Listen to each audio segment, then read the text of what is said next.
오늘 주시는 하나님의 말씀 요한복음 20장 19절에서 21절 함께 읽도록 합니다. 이날 곧 안식 후 첫날 저녁 때에 제자들이 유대인들을 두려워하여 모인 곳에 문을 닫았더니 예수께서 오사 가운데에 서서 이르시되 너희에게 평강이 있을지어다. 이 말씀을 하시고 손과 옆구리를 보시니 제자들이 주를 보고 기뻐하더라. 예수께서 또 이르시되 너희에게 평강이 있을지어다.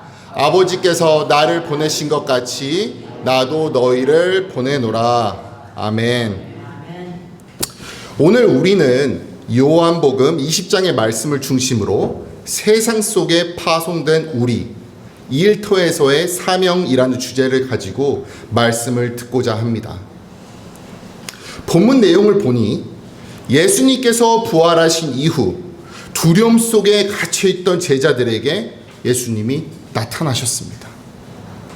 그리고 평강을 선포하셨는데 이 평강은 우리가 자주 사용하는 이 평강은 단순히 우리를 위한 것이 아니라 우리가 세상 속에서 하나님의 일을 감당하기 위해 필요한 것이었습니다. 그리고 예수님께서 제자들에게 주신 것처럼 오늘날 우리도 그 평강을 누리며 세상 속으로 파송받습니다. 이 성경 전체를 보면 하나님께서 사람들을 보내시는 장면이 여러 곳에서 나타납니다. 구약에서는 하나님께서 아브라함을 부르시고 열방의 축복의 통로로 보내시는 장면이 있습니다. 창세기 12장 1절에서 2절을 보면 너는 너의 고향과 친척과 아버지의 집을 떠나 내가 내게 보여줄 땅으로 가라. 내가 너로 큰 민족을 이루고 내게 복을 주어 내 이름을 창대하게 하리니 너는 복이 될지라 라고 말씀하십니다. 아브라함은 하나님의 명령에 순종하였고 자신이 알지 못하는 곳으로 파송되었습니다. 그의 여정은 믿음의 여정이었고 하나님의 약속에 대한 신뢰 속에서 그는 사명을 감당했습니다. 이 구약의 파송의 사명은 신학에 이르러 더욱 분명해집니다. 예수님께서 제자들에게 주신 사명의 핵심은 마태복음 28장 18절에서 20절에 잘 나타나 있습니다. 이 구절을 우리는 지상명령, 영어로는 The Great Commission이라고 합니다. 예수께서 나와 말씀하여 이르시되 하늘과 땅의 모든 권세를 내게 주셨으니 그러므로 너희는 가서 모든 민족을 제자로 삼아 아버지와 아들과 성령의 이름으로 세례를 베풀고 내가 너희에게 분부한 모든 것을 가르쳐 지키게 하라. 볼지어다 내가 세상 끝날 때까지 너희와 항상 함께 있으리라 하시니라. 아멘. 이 말씀에서 우리는 제자들이 받은 이 사명이 무엇인지 명확하게 알 수 있습니다.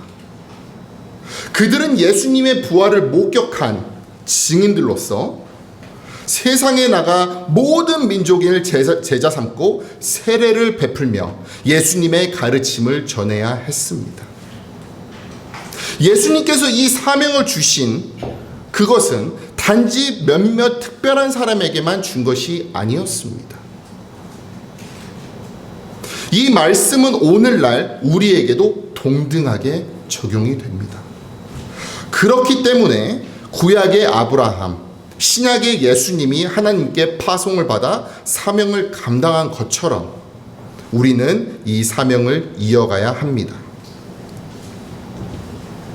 오늘 예배가 끝나고 점심 식사를 한 후 우리는 교회를 떠나 각자의 삶의 자리로 돌아갑니다.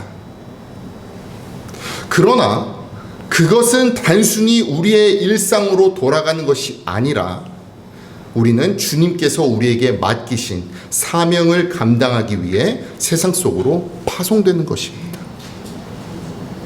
직장, 가정, 학교, 사업체, 그리고 이 사회 속에서 우리는 하나님의 대사로서 복음의 증인으로 살아가야 합니다. 이것은 단순히 교회 안에서만 이루어지는 사역이 아닙니다. 여러분이 일하는 직장에서도, 가정에서도, 사업체에서도, 여러분이 속한 공동체에서도 우리는 주님의 사명을 감당해야 합니다. 이 사명을 기억할 때 우리는 우리 삶 속에서 하나님의 뜻을 이루기 위해 노력할 수 있습니다. 그렇다면 우리는 이 사명이 얼마나 중요한지를 깨달아야 합니다. 제자들이 받았던 이 사명은 그들의 삶을 완전히 바꾸어 놓았습니다. 그들은 두려움에 떨던 자들이었지만 주님의 부활을 목격한 후 그들의 사명에 대한 확신을 가지고 세상에 나아갔습니다. 죽을까봐, 나도 이제 죽으면 어떡하지? 이런 두려움에 떨던 자들이 더 이상 아니었습니다. 그들은 세상의 핍박과 위험을 무릅쓰고 복음을 전하는데 목숨을 걸었습니다. 오늘날 우리도 마찬가지입니다. 우리의 상황은 제자들과 다를지 모르겠습니다. 하지만 주님께서 우리에게 맡기신 사명의 무게에는 변함이 없습니다. 우리는 세상 속에서 복음의 증인으로 살아가야 하며 그 사명을 감당하는 것이 우리의 삶의 목적이 되어야 합니다. 사도 바울은 고린도후서 5장 20절에 이렇게 말을 합니다. 그러므로 우리가 그리스도를 대신하여 사신이 되어 너희를 권면하노니 하나님과 화목하라. 이 구절에서 바울은 우리를 그리스도의 대사라 부릅니다. 대사가 무엇입니까? 대사는 자기를 대표하는 게 대사가 아닙니다. 자기가 속한 나라의 왕이나 정부를 대표하는 사람을 우리는 대사라 부르지요. 우리는 우리의 생각과 의지가 아니라 하나님의 뜻과 복음을 전파하는 자들로서의 삶을 살아야 합니다. 여러분이 각자의 자리로 돌아갈 때, 오늘 예배가 끝나고 각자의 자리로 돌아갔을 때 주님의 대사로서 그곳에서 하나님의 뜻을 이루는 자로 살아가시기 바랍니다. 여러분이 속한 곳이 바로 주님께서 여러분을 보내신 곳임을 기억하시기 바랍니다. 그곳에서 여러분은 그리스도의 대사로서 복음을 전하고 하나님의 사랑을 실천해야 합니다. 우리는 교회에서 예배를 드리고 봉사를 하는 시간만이 하나님께 드리는 사역이라 생각할 때가 꽤 많이 있습니다.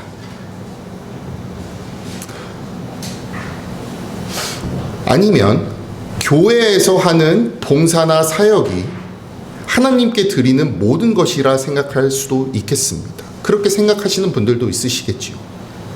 나는 교회에서 이만큼 하니까 나는 할 만큼을 다 하는 거지. 하지만 하나님의 사명은 교회 안에서만 이루어지는 것이 아닙니다. 주님께서는 우리 삶 전체를 통해 그분의 영광이 드러나기를 원하십니다. 우리의 직장, 가정, 학교, 그리고 우리가 속한 모든 공동체가 바로 주님께서 보내신 사역의 현장입니다. 내일 여러분이 다시 돌아갈 그 사업체, 직장, 가정에서 하나님께서 주신 사명을 어떻게 감당하실 계획이십니까? 여러분들은 그런 계획이 있으십니까? 아니면 오늘 주일 잘 보냈으니 내일부터 그냥 험난한 생활, 스트레스 받는 생활 하다가 또 주말 되면 아이고 또 쉬는구나, 내일 되면 또 교회 가는구나, 이런 삶을 쳇바퀴 돌듯 반복하고 계십니까? 우리는 그곳에서 하나님께서 주신 사명을 신실히 감당하며 주님의 대사로 살아가야 합니다. 제가 대학에 임용된 지 11년이 되었습니다. 요즘 들어 제가 11년 정도 학생들을 쭉 봐오니 요즘 들어 부쩍 학생들의 마음이 불안정함을 느낍니다. 그것은 과학뿐만이 아니라 한국뿐만이 아니라 전 세계적인 트렌드라고 생각합니다. 확실한 미래가 없고 내가 잘못하다가는 내 부모보다 더 못한 삶을 살 수도 있겠다는 불안감에서 오는 그런 것일 수도 있겠습니다. 그런데 이 마음의 힘듦을 가지고 있는데 그것을 말할 곳이 없습니다. 부모에게 얘기를 할 수도 없습니다. 교회에 가서 얘기하자니 교회에서는 기도가 부족하다, 성경을 더 읽어라, 이러한 말만 하고 누구 하나 제대로 들어주려 하는 사람 없습니다. 또 교회에서는 나의 힘듦을 가지고 정죄할까 두렵습니다. 그러다 지난 학기에 제 강의를 듣던 학생 한 명을 잃었습니다. 착하고 예의 바른 학생이었습니다. 이 학생의 장례 예배를 마치고 그리고 집에 가던 길에 교회에 들렸습니다. 그리고 교회에 들려서 기도를 하는 와중에 하나님께서는 저에게 대학에서 캠퍼스 처치를 하여 학생들과 함께 예배를 드리고 아픔을 만져주라는 그런 마음을 주셨습니다. 그 후 얼마 전부터 매주 화요일 캠퍼스 예배와 점심 식사 제공으로 그 사명을 감당하고 있습니다.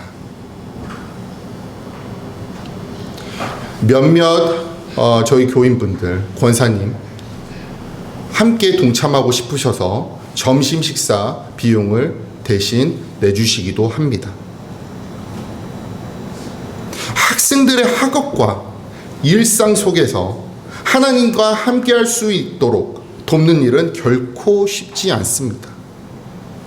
그러나 매 예배마다 하나님께서 주시는 기쁨과 평강을 저희는 누리고 있습니다. 베드로전서 3장 15절은 이렇게 말합니다. 너희 마음에 그리스도를 주로 삼아 거룩하게 하고 너희 안에 있는 소망에 관한 이유를 묻는 자에게는 대답할 것을 항상 준비하되 온유와 두려움으로 하고. 아멘. 이 구절은 우리가 삶에서 소망을 품고 살며 소망의 이유를 다른 사람에게 설명할 준비가 되어 있어야 된다는 말씀입니다. 우리가 직장에서나 가정에서나 삶의 어려움 속에서 소망을 품고 기쁨으로 일할 때 사람들은 우리에게 그 소망의 이유를 묻기 시작할 것입니다. 아직 나한테는 그런 거 한 번도 안 물어보던데? 라는 그런 분들이 계실지도 모르겠습니다. 그 날이 오면 그때 우리는 우리의 믿음을 담대하게 나눌 수 있는 기회가 생길 줄로 믿습니다. 물론 일터에서 하나님의 사명을 감당하는 것이 항상 쉬운 일은 아닙니다. 직장 생활 속에서는 다양한 도전과 어려움이 있습니다. 때로는 불합리한 요구나 갈등 상황에 직면할 수도 있습니다. 하지만 그러한 상황 속에서도 우리는 하나님께서 주신 사명을 기억하며 신실하게 나아가야 할 줄로 믿습니다. 저 역시 직장 생활을 하고 있다 보니 시간을 쪼개고 또 말씀 준비를 하고 피자나 햄버거 같은 점심 식사를 준비하며 그리고 캠퍼스 예배를 준비를 하는데 가끔은 정신적으로 육체적으로 지치기도 합니다. 하지만 그 어려움 속에서 믿음을 지키고 하나님의 뜻을 따르는 것이야말로 우리에게 맡겨진 사명을 다하는 것이라 믿습니다. 시편 37절 5절은 이렇게 말합니다. 너의 길을 여호와께 맡기라. 그를 의지하면 그가 이루시고. 우리의 삶에서 하나님의 의도를 인도하심을 신뢰할 때 그분께서 우리의 모든 상황 속에서 일하고 계심을 믿고 나아가야 합니다. 여러분이 직장에서, 가정에서, 학교에서 겪는 이 모든 도전들 속에서 하나님께서 일하고 계시며 그분의 계획을 이루고 계십니다. 그리스도께서 우리를 보내셨다는 사실은 우리가 단순히 이 세상을 살아가는 평범한 사람들이 아니라는 것을 의미합니다. 우리는 하나님께서 직접 보내신 자들, 하나님의 대사로서 정체성을 가지고 이 세상 속에서 살아가야 합니다. 고린도후서 5장 20절에서도 사도 바울은 우리를 그리스도의 대사라 부르며 우리가 그리스도를 대신하여 사신이 되어 너희를 권면하노니 하나님과 화목하라 말씀하셨습니다. 우리는 그분의 대사로서 그분의 뜻을 전하고 그분의 사랑을 나누며 살아가는 자들입니다.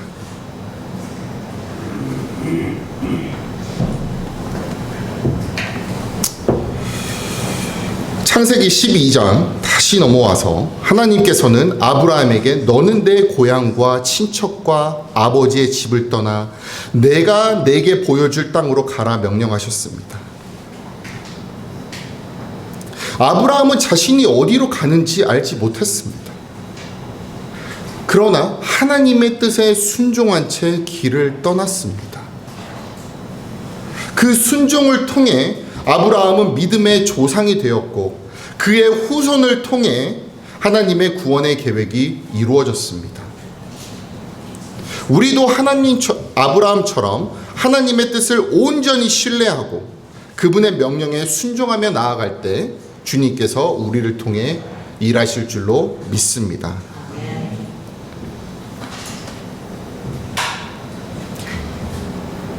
근데 힘듦도 물론 있습니다. 이 파송된 자로서 살아가는 데에는 때로는 희생과 헌신이 요구됩니다. 만약 여러분의 삶이 한없이 편하기만 하다면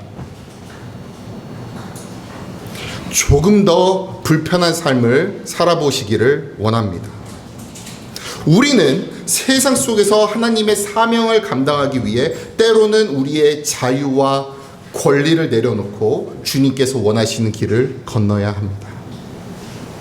사도 바울은 고린도전서 9장 19절에서 23절에서 자신의 자유를 포기하고 복음을 전하기 위해 모든 사람의 종이 되었다고 고백합니다. 아쉬움이 없던 사도 바울이었습니다. 그러나 그는 모든 것을 내려놓았습니다. 내가 가진 것을 다 가지고 움켜쥐고 복음을 전하는 일은 참으로 어려운 일입니다. 뭐라도 내려놓을 게 없을까? 더 내려놓을 게 없을까? 고민해 보시기 바랍니다.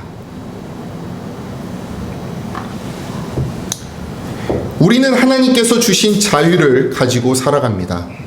그 자유를 더 큰 목적으로 쓰기 위해 포기할 줄 아는 성숙한 신앙인이 우리는 되어야 합니다. 우리는 주님의 사명을 위해 기꺼이 자신을 희생하고 그분의 뜻을 이루기 위해 헌신하는 삶을 살아야 합니다. 그것이 바로 파송된 자로서의 삶의 자세입니다. 파송된 자로 살아갈 때 우리는 더 이상 혼자가 아닙니다. 예수님께서는 제자들에게 아버지께서 나를 보내신 것 같이 나도 너희를 보내노라 말씀하시며 그들에게 평강을 주셨습니다. 또한 마태복음 28장 20절에서 예수님은 볼지어다 내가 세상 끝날 때까지 너희와 함께 있으리라 약속하셨습니다. 이 약속은 우리에게 큰 위로와 힘이 됩니다. 우리는 세상 속으로 나아가지만 당장 내일부터 아니면 오늘 오후부터 세상 속으로 나아가지만 주님께서 항상 우리와 항상 함께 하시며 우리를 도우시고 인도하신다는 것을 믿으시기 바랍니다. 우리는 주님과의 동행 속에서 그분의 뜻을 이루기 위해 살아갑니다. 우리의 힘으로는 감당할 수 없는 일들을 주님께서 우리와 함께 하시며 이루어 나가십니다. 그러므로 우리는 두려워하지 말고 주님의 약속을 붙들며 파송된 자로서의 사명을 감당해야 합니다. 결론 짓겠습니다. 오늘 우리는 요한복음 20장 19절에서 21절의 말씀을 통해 예수님께서 제자들에게 아버지께서 나를 보내신 것 같이 나도 너희를 보내노라 말씀하신 것을 보았습니다. 제자들은 두려움 속에 숨었지만 예수님께서 그들 가운데 나타나셔서 평강을 주시며 그들을 세상 속으로 파송하셨습니다. 그들은 더 이상 두려움에 머물지 않았습니다. 그들은 그리스도의 부활을 목격한 자로서 복음을 전하는 사명을 감당하기 위해 세상 속으로 나아갔습니다.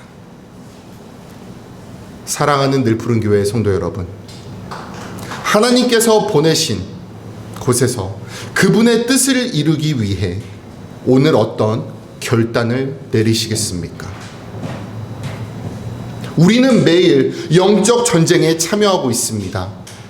세상은 우리에게 타협을 요구하고 우리의 믿음을 시험하지만 주님께서는 우리를 세상의 빛과 소금으로 부르셨습니다. 이제 더 이상 숨지 말고 세상 속에서 담대하게 그리스도의 대사로서 살아가십시오. 세상 속에서 복음의 증인이 되기 위해 노력하십시오. 하나님의 사랑을 전할 기회를 찾으십시오. 여러분의 삶의 자리에서 아버지께서 나를 보내신 것 같이 나도 너희를 보내노라 하신 주님의 말씀을 기억하며 우리의 삶 속에서 하나님의 대사로서 주님의 사명을 담대히 감당하기를 소망합니다. 우리는 절대 혼자가 아닙니다. 주님께서 동행하시며 그 길을 인도해 주심을 믿습니다. 오늘 이 말씀을 가지고 함께 찬양하고 결단하겠습니다.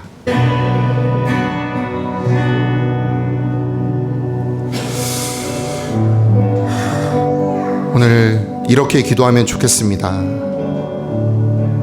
주님께서 제자들을 파송하신 것처럼 오늘 우리도 각자의 자리로 파송받았음을 깨닫습니다. 주님, 우리의 직장과 가정 그리고 사회 속에서 주님의 사명을 감당할 수 있도록 도와주셔서 우리가 주님의 대사로서 세상 속에 나아가 주님의 사랑을 전하고 복음을 나누는 자들이 되기를 소명합니다. 합심하여 기도하시겠습니다. 사랑의 하나님 아버지, 오늘 이 시간 우리에게 주님의 말씀을 주셔서 감사합니다. 주님께서 제자들을 파송하신 것처럼 오늘 우리도 각자의 자리로 파송받았음을 깨닫습니다. 주님, 우리의 직장과 가정 그리고 사회 속에서 주님의 사명을 감당할 수 있도록 도와주시옵소서. 우리가 주님의 대사로서 세상 속에서 나아가 주님을 사랑하기를 전하고 복음을 나누는 자들이 되기를 소망합니다. 하나님, 우리에게 두려움이 찾아올 때 예수님께서 제자들에게 주셨던 평강을 우리에게도 허락하소서. 우리의 연약하심을 주님께 맡깁니다.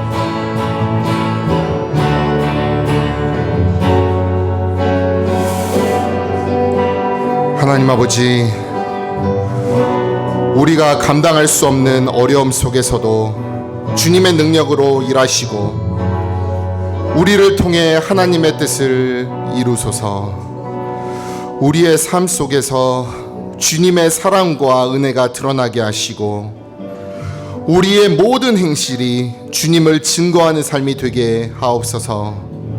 주님, 우리의 마음을 새롭게 하여 주셔서 우리가 주님을 위해 헌신할 수 있도록 도와주소서. 우리의 자유를 주님의 사명을 위해 기꺼이 내려놓고 주님의 뜻에 순종하는 자들이 되게 하옵소서. 우리에게 주신 시간을, 재능을, 그리고 물질을 주님의 영광을 위해 사용하게 하시고 우리가 주님의 손과 발이 되어 세상 속에서 그분의 일을 이루시는 자들이 되게 하소서.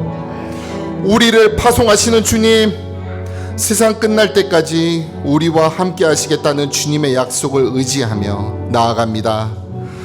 우리의 삶이 주님의 사랑을 증거하게 하소서. 우리를 파송하신 주님과 동행하며 각자의 자리에서 충실히 그 뜻을 이루게 하옵소서. 예수 그리스도의 이름으로 기도드립니다. 아멘.